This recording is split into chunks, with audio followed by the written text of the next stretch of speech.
সবাই সান্ত্বনা দিয়ে যায়, বন্যা চলে গেছে, কারোর দেখা পাই না। ভোট আসে, সব দাদাকে দেখতে পাই, তারপর আর কারোর পাত্তা নেই। এই কথাগুলো আমাদের নয়, এই কথাগুলো সেই মানুষদের যারা আজ বন্যা কবলিত, যাদের আজ সব ডুবে গেছে, সব শেষ হয়ে গিয়েছে, যারা আজ মাচা করে ঘর ছেড়ে মাচার উপর অবস্থান করছে। এই কথাগুলো কাকে বলা হয়েছে? দিদিকে বলা হয়েছে। দিদি কি আমাদের এখানে রূপ দেখতে এসেছে? দিদি এসে দেখলেন, চলে গেলেন।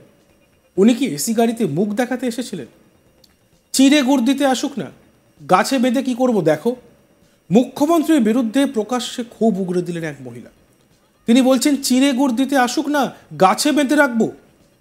কোথাও রাস্তা ডুবেছে, তো আবার কোথাও ডুবেছে বাড়ি, ক্ষতিগ্রস্ত চাষের জমি। হুগলির আরামবাগ, পরশুরা, খানাকুল, যেদিকে তাকানো যায় সব দিকে এক পরিস্থিতি। আর বুধবার বন্যা পরিস্থিতি সরেজমিনে খতিয়ে দেখতে জেলা সফরে যান মুখ্যমন্ত্রী মমতা বন্দ্যোপাধ্যায়। প্রথমে পরশুরা পৌঁছন তিনি, পরিস্থিতি খতিয়ে দেখেন, কথা বলতে দেখা যায় কয়েকজন সাধারণ মানুষের সঙ্গে। আর এই ঘটনায় এলাকার স্থানীয় প্রতিবেশীরা মুখ্যমন্ত্রীকে সামনে পেয়ে তাদের ক্ষোভের কথা উগরে দেন। তবে মুখ্যমন্ত্রী তাদের সমস্ত সমস্যা সমাধানের আশ্বাস দেন। আমরা একবার দেখে নিই ঠিক ঘটেছিল কি সেই সময়।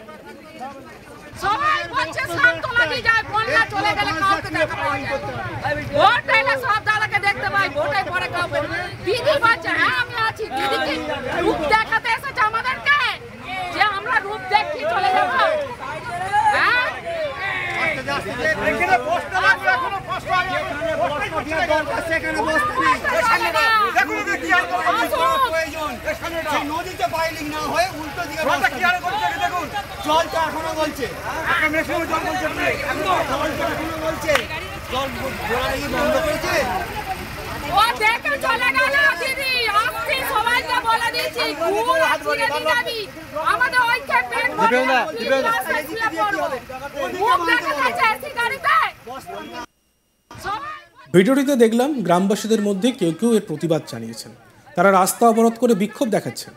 সেখানে উপস্থিত এক মহিলা যাকে আমরা দেখলাম, তিনি মুখ্যমন্ত্রীর বিরুদ্ধে ক্ষোভ উগরে দিলেন এবং বললেন সবাই সান্ত্বনা দিয়ে যায়, বন্যা চলে গেছে, কারোর দেখা পাই না।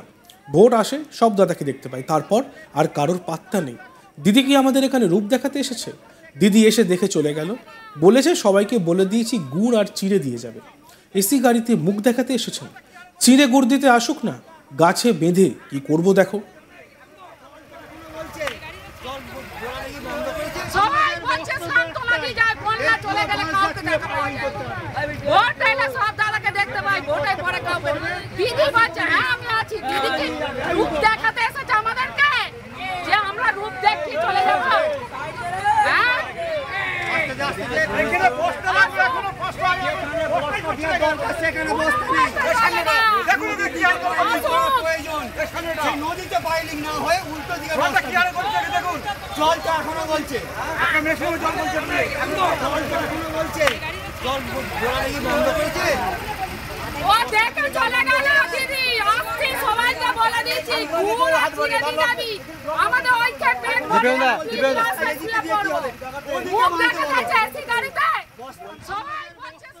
এই ভিডিও সোশ্যাল মিডিয়ায় পোস্ট হতেই ব্যাপক ভাইরাল হয়েছে। ওই মহিলা এরপর সাংবাদিকদের মুখোমুখি হন এবং তিনি জানান আমার চিড়ে গুড়ের দরকার নেই। মুখ্যমন্ত্রী এসি গাড়িতে হাওয়া খেয়ে চলে গেলেন, কিন্তু উনি এসেছিলেন, দাঁড়ালেন না। দিদি কেন নামলেন না? আমরা শুনে নিই অভিযোগকারিনী স্থানীয় বাসিন্দা পদ্মা সামন্ত, তিনি কি বলছিলেন। জল গলছে, আমার ভাঙা ঘর, আমি এই বাঁধের নিচে বাস করতে পারছি না। ওইগুলো দেখেনি, আগে দেখুক, বাঁধটা বাঁধুক, আমরা ভেসে চলে যাব। আমার চিড়ে গুড়ের দরকার নেই। মুখ্যমন্ত্রী এসেছিলেন, ওই এসি গাড়িতে হাওয়া খেয়ে দেখে চলে গেলেন। আমি দাঁড়াতে বলেছি, ও দাঁড়াননি, বললে ওদেরকে বলেছি, তাহলে ও দাঁড়ালো না কেন? তাহলে আমার অপরাধ হতো না।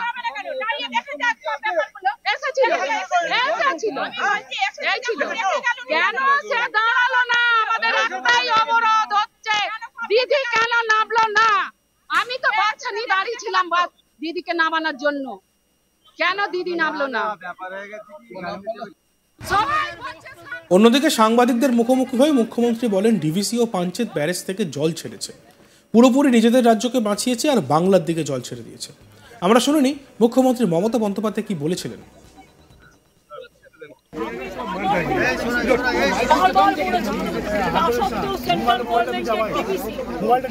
ঝাড়খণ্ড গভর্নমেন্টের তেলুঘাট এবং পঞ্চায়েত থেকে পুরোপুরি নিজেদের রাজ্যকে বাঁচিয়েছে আর বাংলায় পুরো জল ছেড়ে দিয়েছে। লক্ষ লক্ষ মানুষ আজকে বন্যায় আক্রান্ত। জলের স্রোতটা দেখুন, স্পিডটা দেখুন, যে কোনো মুহূর্তে ডুবে যাবে সব। ডিভিসির ছাড়া জল, অন্যদিকে বাঁধ ভেঙে বন্যা পরিস্থিতি আরামবাগ মহকুমার বিস্তীর্ণ এলাকায়। পরশুরা আরামবাগ ও গোঘাটের একাংশ জলমগ্ন। আরামবাগে মুন্ডেশ্বরী নদীর বাঁধ ভেঙে জল ঢুকেছে হুহু করে, ভেসে গিয়েছে চাষের জমি, জল ঢুকেছে বাড়িতেও। পুলিশ প্রশাসনের সঙ্গে উদ্ধার কাজে নেমেছে এনডিআরএফ। ডিভিসির ছাড়া জলে দামোদরের বাঁধ উপচে জল ঢুকতে শুরু করেছে উদয়নারায়ণপুরে। ইতিমধ্যেই প্লাবিত হয়েছে ৫-৬টি গ্রাম।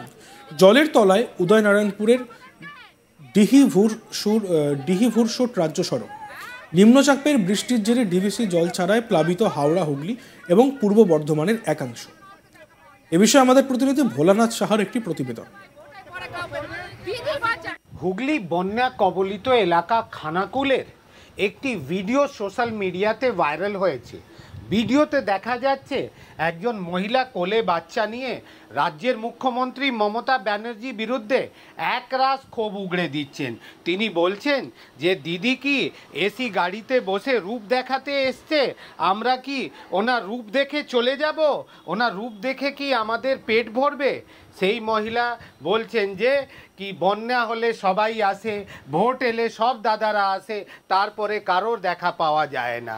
তিনি অভিযোগ করছেন যে দিদি বলছে যে সব করে দিয়েছি, সব বলে দিয়েছি, এই তো গুড় আর চিড়ে দিতে আসবে, গুড় চিড়ে দিয়ে কি আমাদের পেট ভরবে?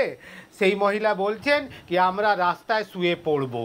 তো সেই গ্রামবাসী মহিলার যে অভিযোগ আছে কি বন্যায় শুধু নেতা নেত্রীরা তারা এসে কিন্তু সাধারণ মানুষকে সে দুর্ভোগে কিভাবে ভালোভাবে দাঁড়ানো যায় সেসব চিন্তা করেন না। তারা শুধু রাজনীতি করতে আসেন। এই আরামবাগ খানাকুল বিস্তীর্ণ এলাকায় 2-3 বছর পর পর বন্যা হচ্ছে, কিন্তু তার অস্থায়ী সমাধান না তো কেন্দ্র সরকার করছে না রাজ্য সরকার করছে।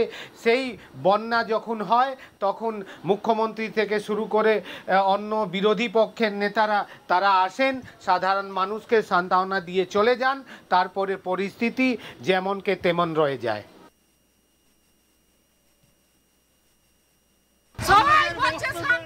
গ্রামবাসীদের মধ্যে কেউ কেউ এর প্রতিবাদ জানিয়েছেন। রাস্তা অবরোধ করে তারা বিক্ষোভও দেখান। সেখানে উপস্থিত এক মহিলা তার বিরুদ্ধে ক্ষোভ উগড়ে দেন।